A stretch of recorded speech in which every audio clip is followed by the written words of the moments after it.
G'day, this is going to be a fairly straight talk, but oh my goodness, is it necessary? And I hope that you're up to it. We used to say that some people are thin-skinned. You know, you say something to them and they get all fussy about it. Can you handle the truth? I am convinced these days that so many people, they don't want the truth. They just want to feel good, distract themselves so they don't have to do or fulfill the commitments they've made. We see it all the time.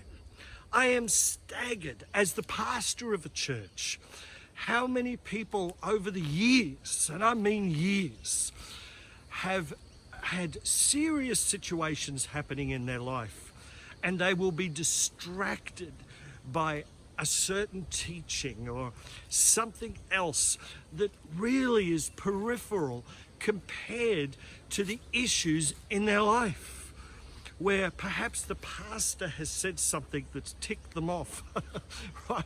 And hey, that happens. But is it worth throwing away a Christian family because you got ticked off? Look, I want to go through a few different subjects with you in this video. I see the virus, coronavirus, that has really, it's been heavy. In Australia here, nowhere near as heavy as in some countries. And in Australia, we should be grateful for how we have got through this and still getting through it. In some places down there in South Australia right now, they have some cases, and yet people, instead of praying for the cure or for the vaccine, are more caught up with conspiracy theories about a vaccine. Now look, I'll just be straight with you. In Australia and in many places of the world, you can have a look at what the ingredients are. You should ask your doctor, what is the ingredients? If you're worried about it, have a look at the packet. Then go and Google it or talk to, an expert, a doctor, about what those ingredients are. Don't worry about it ahead of time. I heard somebody once say, he was an unsaved man, wasn't a Christian, but he said something that I thought was very powerful. He said, wait to worry. Now, I'm not subscribing that we should worry at all, but his theory was, his methodology was, that when you wait to worry, postpone worry, very often the very thing that you could have spent days worrying about will never eventuate. And because you postponed worry, you'll find by the time you get there, a problem solved, you didn't have to worry. I guess what I'm trying to say, and no, I'm not subscribing to you worrying. It amazes me. I'm sorry, I might sound a bit straight on this one. I like to be happy and to bring a good word. I hope it is a good word. The Bible says to be renewed in the spirit of our mind. And it is important and beholding upon every single one of us to be focused. If you're married, to focus. Have you ever gone to a shop? You're a customer, you're standing there, you've taken the time, you've driven there or walked there, and you're there in their presence to purchase whatever it might be, or to do business with that company. And the young man or young woman, or might be older, receives a phone call. And that phone call is more important than you. Why do I know that? Because they take the call. Instead of serving you, they're more interested now in taking a call. How does that make you feel? Well, it makes you feel less important, doesn't it? I was catching a plane from Perth to Kalgoorlie in Western Australia. And I just can never forget this. In fact, I was returning from Kalgoorlie to Perth. The flight attendant recognised that there was only a few of us on the plane, came down and said, look, you all know the story, what to do, don't you? Do you think I need to go through all of this? I sat there thinking to myself, well, hang on. If there was more than 20 people on the plane, you would go through the routine of explaining to us about, you know, the exit door and the safety, all the things that you would normally say. But because there was only, what, 3 or 4 of us, it didn't matter. It was, I thought, well, no, hang on. I matter. My life matters. If it's just me, I still want you to do what you would normally do. Now, does that sound pedantic? I don't think it is, because we tend to place importance on things that are less important. That woman, that flight attendant, was more interested in being social and sitting down than she was doing her job. The person behind the counter is more interested in taking a call than serving the customer that's standing right in front of them. How many couples do this with one another? Huh? Is this too straight for you? Am I being too heavy? No, I hope not. Because I just find distractions in life take people out almost more than any other thing. Couples do it, as I said, to one another. The wife's talking to the hubby's talking to the wife, and they're more interested in something else than the very person they love and they're committed to for the rest of their life.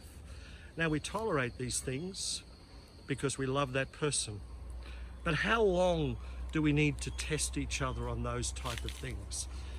I know over the years as a minister how many people, as I said before, have lost their Christian family, lost their church, because they got ticked off, as I said, over something that really didn't matter too much at all.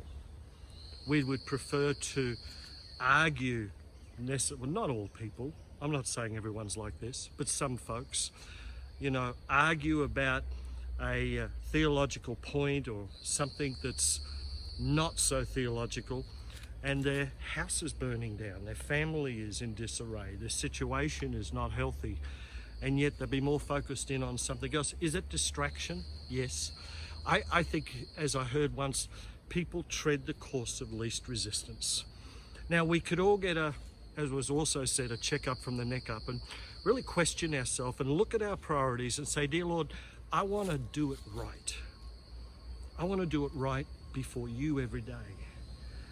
I want to pray for what's going on in the world right now. I don't want to prophesy doom and gloom. I don't want to get distracted because maybe the pastor said something that I disagree with. I don't want to lose where you've got me. How many people will change their partner, their car, their job, instead of changing themselves? And how true that is. We are all confronted with this every single day.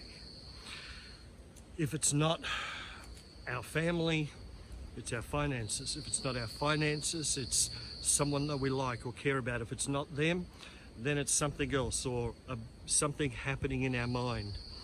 Folks, social media has become really an epidemic in a lot of people's lives. It's distracting people from real life. And here I am now on video, and some people will see this on social media. And I'm so glad that you're here listening, but I would encourage you to proportion your time. And there's a lot to be said for social media. I think it has a healthy place, but it also has an unhealthy place if it becomes a distraction to your life. How many people will pray for good health briefly, but then live unhealthy? And I think, folks, distraction is like the mother of all downfalls.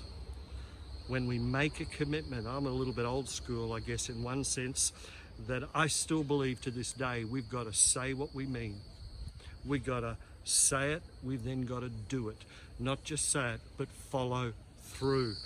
In the old days, here in Australia, I'm going back way in the old days, you could even get a loan from the bank based on a handshake. Well, that's never going to happen now, because they know that people will shake somebody's hand today and change it tomorrow. I wonder how the enemy, that is the devil and his, spiritual hosts of wickedness, play games in our mind, in our lives, in our family, just to distract us from what matters. We've got to ask ourselves, Lord, what matters to me today? I'm going to do that. we begin to prioritize. Prayer is important. I'm going to say something that'll probably get me some misunderstanding or letters of, you're speaking against prayer or that, and I'm not speaking against prayer. In fact, I have been one in the last while now, for quite some time, to talk about dedicated times of prayer. But I have seen people pray about something and keep praying about it, while I think the Lord is sometimes saying, hang on, you've prayed about it, allow me to work in you, and now go and do it. Go and do what you prayed about. You want to strengthen your relationship in your family? Go and do it. In the old days, we used to say actions speak louder than words. I think sometimes we use even prayer as a distraction from doing the very thing that we prayed about, whether it be good health, a good relationship, or whatever it may be. Folks, don't allow the enemy to steal, kill, and destroy. Don't allow it. Don't give permission for it in your life. If you have a family, hold on to them closely. Hold on to them closely. Love on them. Pray about them, and then love it. If you have a Christian family, be committed to that. Be committed to it. It's not a building, it's people. They need you. Right? I preached a sermon many years ago. I called it the brick in the wall. And I was in a church. I walked over. It was a Besser brick building. And I pointed to one of the Besser bricks and I asked the church, have you ever noticed this brick? Well, they all thought I was being a bit unusual. They gave me a bit of latitude and some people said no. And I pulled the crowd in and I said, you know what? You don't notice this brick while it's here, do you?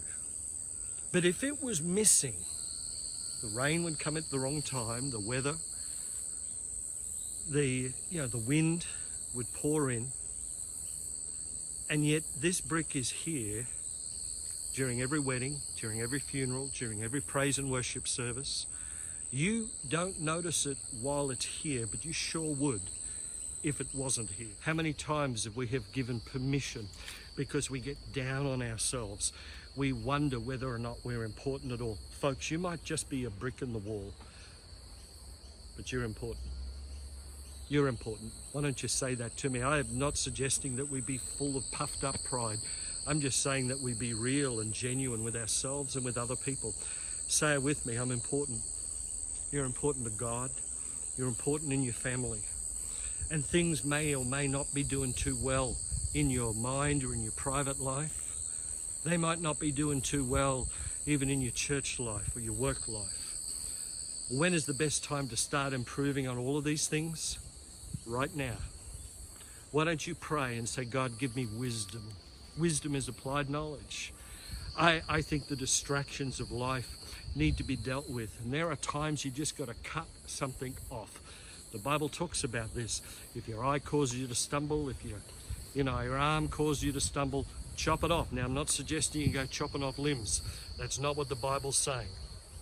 What the Bible is saying is don't allow the distractions of life to cause you to sin or to cause you to create trouble.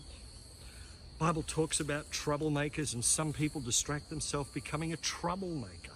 They'd prefer to talk about everybody else. And how often are we all guilty for this, that we would judge others by their actions and ourselves by our intentions, introducing a distraction into other people's lives. A lot of people like that. I encourage you not to be. I encourage you to be a bearer of good news. The Bible says, blessed are the feet of them that bring good news, that we might bring good news, to pray about things, to be rational. I often say to folks, lead with your heart, but take your head with you. That's important that we be those type of people. And Christian, I encourage you not to be caught up in the peripherals of things that come and go, but to focus in on that which God has already given to you and shall give you. We talk about abundance. I often used to say the best years are ahead. I don't say that anymore. I became quite popular for saying it, but I don't say it anymore because that's to neglect what God has already done in my life in the past and in the present, as if maybe it's going to be better later on. I think the best of me is ahead. That's different. I said at the outset of 2020 in our church, I don't think this will be a better or a worse year than any other year, but we can be better. I can be better. The word for our church has been stronger 2020. And yes, the troubles of life can make us stronger because it helps build character if we respond the right way. Integrity, of course, is that which is like a ball. You throw it against the wall, it loses shape momentarily and then returns, that we might be an integral people. This requires that we do not allow distractions to take us away from that which we are called to. If you're a pastor, then pastor. If you're a teacher, then teach. If you're a mother, then be a mother. If you're a father, then be a father. And how many people today are distracted, by, oh my goodness, whatever happened to men being men and women being women? It's quite okay to be who God created you to be. Women are necessary. Man, without women, we don't even have a next generation, do we? And men, oh my goodness, I heard a teacher the other day teaching about manhood, that we would be true men, protectors, providers, guiders, and strong. The Bible says that men should lift up holy hands. We would not allow those other things in the world to distract us from being true men of God. Now, this has been a lot of different sort of subjects, with the main theme being distraction.